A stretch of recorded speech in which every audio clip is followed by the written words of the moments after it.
Tantor Audio, a division of Recorded Books, presents Hitched, The Final Five, by G.K. Derosa, narrated by Sarah Puckett. Chapter 1.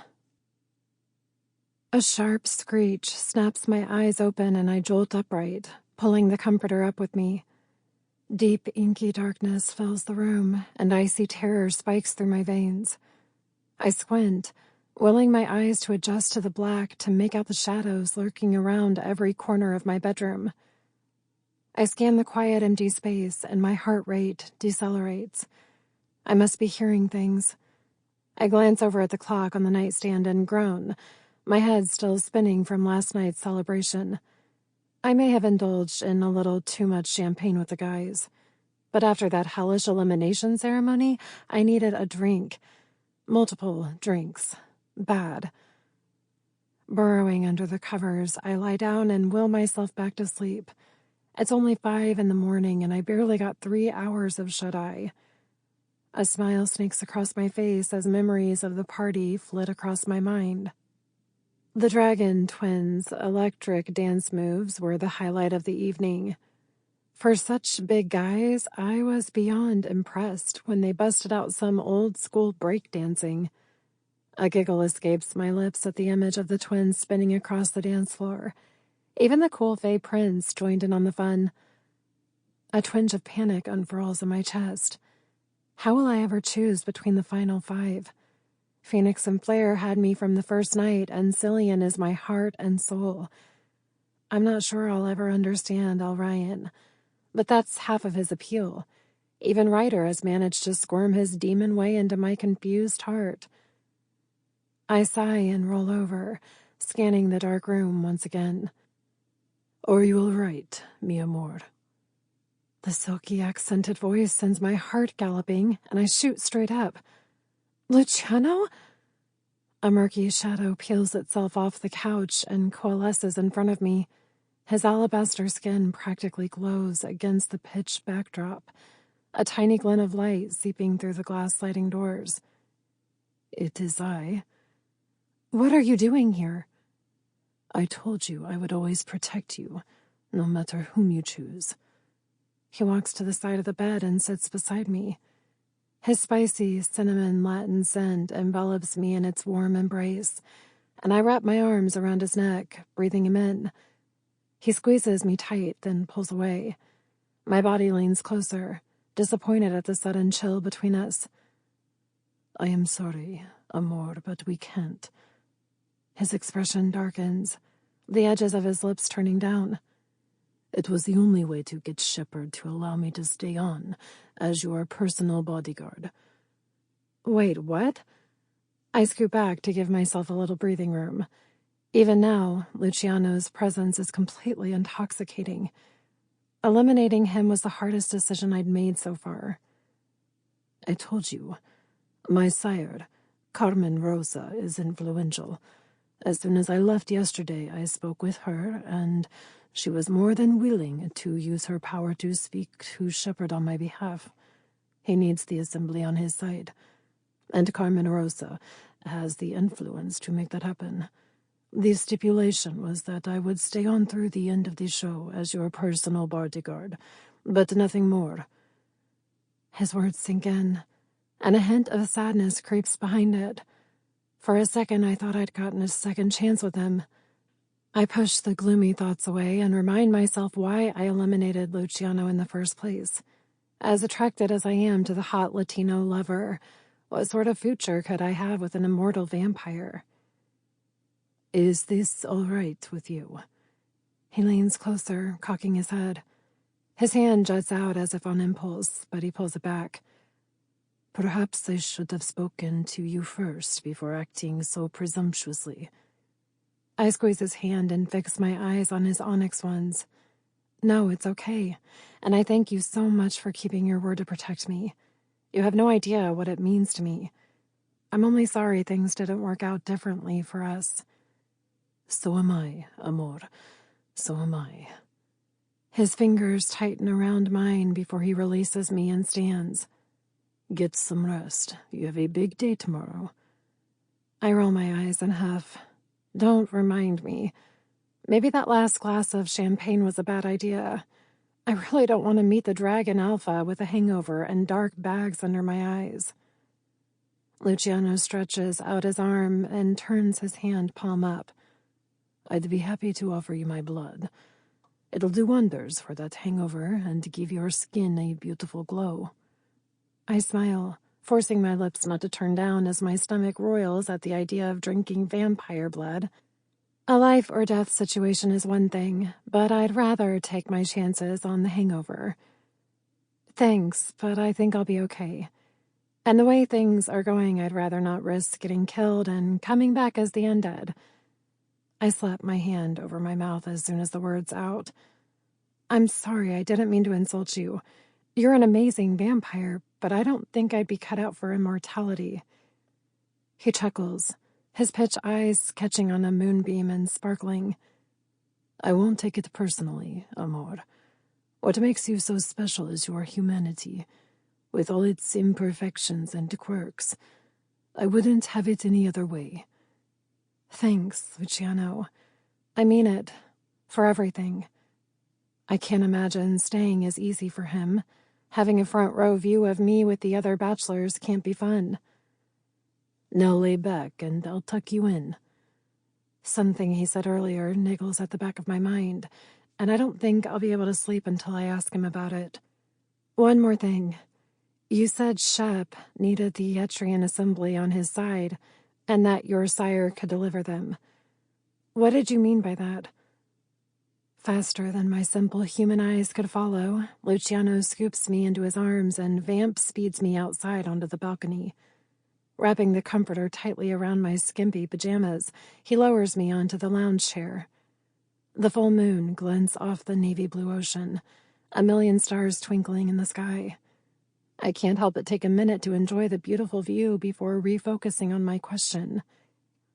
No cameras, whispers Luciano, confirming my guess as to why he dragged me out here in the middle of the night. So? I glance up at him as he paces the length of the balcony. Technically, I'm not bound by the same stipulations of my original contract, but still. He runs a hand through his glossy hair. You've already done so much for me, and I hate to ask. I pause to chew on my lower lip. But if there's anything you can tell me that would shed some light on what's been going on, it would be a huge help. He loses a breath. I don't know all the details, but I do know Shep needs the final approval of the Etrian assembly before he can release Hitched into the human world. From what I understand, the leaders are greatly divided on the topic. They've termed it the Great Supernatural Revelation. To reveal the existence of supernaturals to humans is not one to be taken lightly. There are those who favor remaining in the dark forevermore. And who are the ones against it? He shakes his head. I'm not sure. The meetings are sealed off to the respective delegates. As the topic has become such a heated debate in Azar, all members of the assembly have been sworn to secrecy. Until the final vote has been cast, no one is to speak a word about it. I'm convinced more than ever that Aaron's murder and all the random accidents were anything but. Someone is purposely sabotaging the show so the truth about supernaturals won't come out. Luciano, you said you sometimes go to assembly meetings in Carmen Rosa's absence, right? He nods. But as you know, I've been sequestered here for weeks. I know.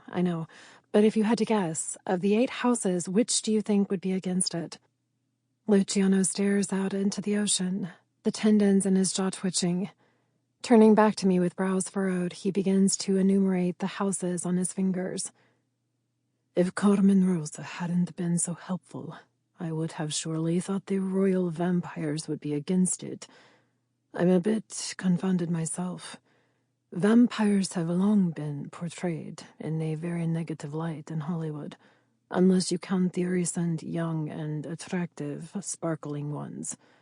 Therefore, it would follow that humans would be wary of us, especially given our propensity for blood. I quirk a brow. How does that work, anyway? You've never tried to bite me. A mischievous glint flashes across his dark irises. Believe me, I have wanted to, Amor. But I, like most of my brethren, have learned to control our urges. The animalistic vampires of Dracula's day have long perished. It's all very civil now. We survive from synthetic blood concoctions and have been for ages. Okay, so royal vampires are for it. How about the Brotherhood of Dragons? I hold my breath until Luciano answers. If Phoenix and Flair's father had something to do with this, it would kill me. The dragons are for it, no doubt in my mind. As shifters, they could easily assimilate into the human world, and many already do. I exhale, my shoulders slumping in relief. Same goes for the sons of heaven, Ocean Realm and Shifter Pack, except for that nasty business Colt told us about. I tug the comforter higher up on my shoulders. Right. The alpha of the pack sired a bastard son, Colt, and his infidelity would be exposed if Hitched heirs. Unless Devin can convince Shepard and Dax to cut that particular footage. In exchange for his support on the assembly, I interject. I'm totally getting into this political intrigue. Watch out, Elryan. Before long, I'll be the expert in Azarian politics. Now, if only I could start following our human politics. I'm pretty sure the election for our new president is coming any day now. He nods, a smile splitting his lips. Exactly. So that leaves the Coven Council, the Fae Court, and the Minority Party. The last group is anyone's guess, but their vote is fairly trivial compared to the others. I believe the Fae and the Covens will vote no. The Fae have long despised humans, whereas the Wicca community simply enjoys being the gatekeepers to the human world. They'd want to hold on to that particular privilege. So it would most likely be one of those factions that would have the most to lose if Hitched heirs. Luciano's dark brow arches as he rubs the scruff on his chin. Well, there's one group we haven't discussed, as they technically do not have an official seat on the Etrian Assembly, but they are certainly a powerful faction of Azar. What group is that? The Underworld. An icy chill squirms up my spine at Luciano's tone. You mean like hell? There is no hell in Azar. Or, at least, not in the biblical sense. The Underworld is Lucifer's dominion, and it includes our darker brethren. Demons, soul-suckers, succubi, incubi, and all those creatures that go bump in the night. His lips twist into a wry smile. Basically, all those that prefer dark to light. If the truth about their existence were revealed, they would have the most to lose. Because humans would know about them and could learn to protect themselves. Again, the police officer's conversation at Pollo Loco about the murders in the valley flickers across my mind. Humans were getting attacked by monsters. Maybe warlocks weren't the only gatekeepers into the human realm after all. I'm afraid what you say is true, Amor. He bends down so that we're eye level. I worry I have done the opposite than what I'd hoped to do. How can I assuage your mind so you may get some rest? I shake my head. I don't want to sleep. My brain buzzes with all the new information Luciano spilled. I hope he doesn't get in trouble for it, but I think I'm finally starting to understand what I've gotten myself into. He extends a hand, beckoning me with his expressive eyes. Come, let me take you inside now. With a huff, I take it and follow him back into the bedroom. He tucks me into bed, lingering beside me for a few moments. It's nearly 6 now, and my stylist will be here in a few hours.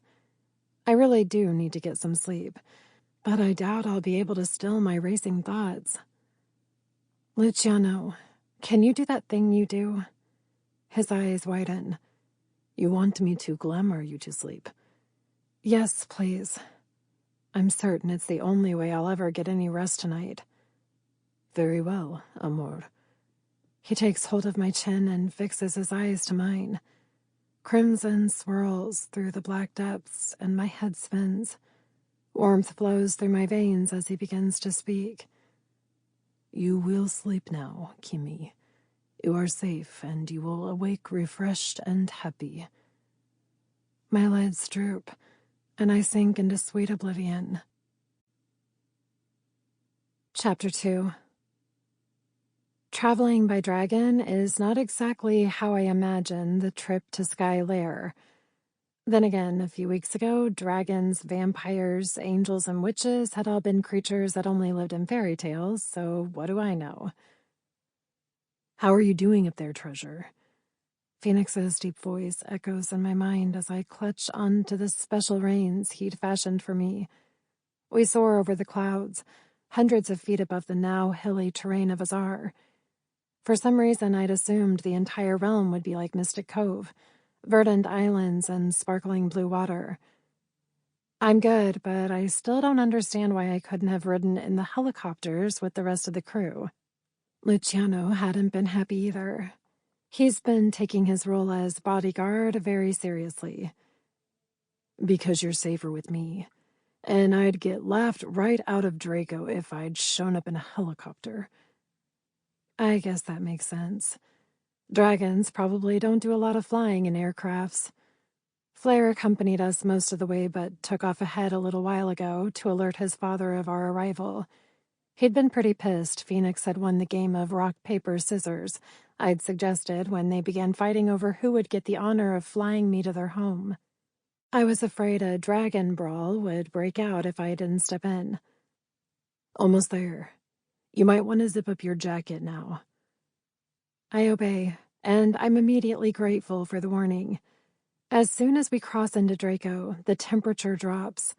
A chilly breeze skims over my thick leather jacket, whipping strands of blonde hair across my face. I wrap my arms tighter around myself and pull my scarf up to my nose. Luckily, Trixie packed a whole slew of cute, warm clothes for my trip to Draco in the winter court. It looks like I'll definitely need them. We climb higher as jagged snow-capped mountains jet high into the sky around us. White blankets the dark crags, the sunlight dancing over the fallen snow making it shimmer like starlight. It's beautiful. See the tallest peak in the distance? I squint to follow the thrust of the dragon's head. Yeah, I think so. That's Sky Lair. We'll be there in 5. My pulse accelerates, a mixture of anxiety and excitement rippling through my veins. The idea of meeting Phoenix and Flair's family is both thrilling and terrifying. Neither had really told me how their kind felt about humans. By their behavior around me, I'd assumed they were open to us, but maybe I was wrong. With a few mighty flaps of his wings, the thick clouds part, revealing Sky Lair. My mouth forms a capital O as we near the massive stone fortress suspended atop a craggy peak. It looks like it was built right out of the mountain. A light fog rolls around the immense structure, multiplying the creepiness factor 100-fold. With 4 soaring towers and a slew of dragons perched on the ramparts, the massive gray stone building looms over us ominously. I gulp as we near. The dragon guards part at our approach, creating a sort of runway for Phoenix to land on the uppermost level of the lair. I bounce around in the saddle as the dragon alights, his sharp claws scraping the stone to stop his forward momentum. 6 beasts of a rainbow of hues surround us, jeweled eyes peering down as my legs tighten around Phoenix's golden body. You can get down now, treasure. Are you sure? They don't look very happy to see me. One of the dragon's jaws opens, showcasing row after row of sharp teeth. His scaly shoulders bounce up and down, and I think he's laughing at me. Phoenix lets out a loud huff, and all the dragons lower their heads to the floor. Go on. They're not going to hurt you. They're only curious. I scramble off the saddle, landing on the stone floor with a thud. Though the animals keep their heads down, I can feel their eyes on me. A familiar emerald dragon pushes his way through the others, his deep green eyes sparkling. "Welcome to Sky Lair, Firecracker. Glad my brother got you here in one piece. It sure took long enough, though. I was being cautious, something you'd be wise to pick up on," retorts Phoenix. I clearly hear their conversation in my head, and by the look on Flair's dragon face, so does he. I didn't know they could communicate with more than one person at a time. "I can communicate with my entire pride this way." Phoenix answers my unspoken thoughts. My mouth drops as I realize what he'd just done. Even Phoenix looks surprised. For a dragon, anyway. "What?" asks Flair. "Nothing." Phoenix responds for both of us. Obviously, Flair hadn't been privy to our last mental exchange. I don't understand why he doesn't want his brother to know about his newly discovered mind-reading ability. I'm not sure I'm happy about the idea myself. "So, do you guys always stay in your dragon forms while at home?" Both dragons shake their big heads. "Do you think you can shift then? All this talking in my head is giving me a headache." Flair chuckles, a plume of smoke emanating from his toothy mouth. "Only for you, Firecracker." The air shimmers around them, a golden haze covering Phoenix and an emerald one around Flair. Their bodies contract, their long tails and muscular legs shrinking into their torsos until the two men appear in their full, naked glory. I avert my eyes to the floor, heat swarming my cheeks as the two males grin at me. The sudden movement of the dragon soldiers surrounding us draws my attention up and away from the gray stone. They all stand tall once again as heavy footsteps slap the floor. Turning my head toward the sound, my eyes settle on a towering man marching in our direction. Two guards flank him on either side, but they seem small in comparison. The dark shock of hair, sculpted cheekbones, and uncompromising air of authority tell me exactly who he is before he opens his mouth. Blaze Skyraider, the alpha of all dragons in Azar. Before he reaches us, the soldiers drop to the ground once more. This time not only do their heads, but their entire haunches press into the floor. The intimidating man's navy eyes settle on me, the weight of his gaze making me want to squirm. He closes the distance between us and nods his head. "Miss Starr, welcome to my home." Without my consent, my knees buckle into a disastrous curtsy, and I swear I hear Flair chuckle under his breath. "Thank you so much for having me here, sir."